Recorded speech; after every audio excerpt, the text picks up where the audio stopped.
Esse vídeo aqui eu vou, para aqueles que gostam um pouquinho de teoria psicanalítica, né, eu quero compartilhar algumas ideias que eu estou estudando. Eu achei muito interessante o que eu estudei, tem a ver com o processo de educação dos filhos também, né, e com a evolução da constituição psíquica das crianças, e eu quero compartilhar contigo. Eu estou estudando, além de Freud, eu estou estudando também um outro autor importante da psicanálise, que é o Bion, e estou estudando ele através dos escritos do Zimmermann, né, que foi inclusive analisado pelo Bion, e é um grande autor da psicanálise. O tema que eu estou estudando, porque Melanie Klein, que é outra autora importante também da psicanálise, ela fala de duas posições, né? Ela fala da posição, ao longo do processo de desenvolvimento da criança, ela sai da posição esquizoparanoide, o nome é esquisito, eu sei, para a posição depressiva, tá?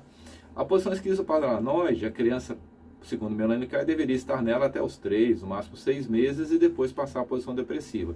Se a gente for trazer isso para a teoria da psicanálise, nem é isso que eu quero falar, só estou explicando um pouquinho para você não ficar boiando muito aí com esses termos esquisitos. Seria como se fosse uma criança que fica fixada ali, que não sai dessa posição, ela estaria na psicose, tá? Ela seria aquela pessoa que não daria conta da realidade. Pensa em né? Pensa em esquizofrenia, né? Que normalmente as pessoas passam, e aí você tem a posição depressiva, e lembra que a depressão, né, pode ser uma palavra esquisita, mas é uma característica do neurótico, que é a pessoa normal, é que ela se deprime pelos erros. O psicótico não, porque ele surta, ele sai da realidade. Se complicou mais, se complicou, você fala aí, tá bom? Porque esse nem é o assunto, eu só tentando dar uma base aqui pro negócio.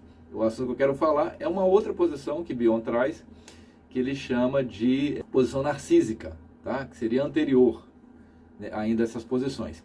O Bion também traz a ideia de que essa passagem da posição esquizoparanoide para a posição depressiva é um processo que inclusive acontece ao longo da vida, né? A pessoa pode estar sempre se tornando competente para sofrer suas dores, depressiva, lembra disso, né? Porque a pessoa normal, ela sente as dores. Isso é característica do neurótico, né? Que é ter essa falta, né, e essa relação de ter peso nos erros, por exemplo, então ela sente a dor, tá bom? Isso é o saudável, isso é o normal. E a posição, essa nova posição que eu estou trazendo aqui, que é a posição narcísica, lembra de Narciso, né? E eu não tinha entendido essa relação, que é muito interessante, porque existe o mito de Narciso, existe o mito do Édipo, que o Freud usou lá como a base, né, da toda a constituição da psique do sujeito. E o Narciso é aquele cara que é nele. Lembra que o Édipo tem relação com a mãe e com o pai, tá bom?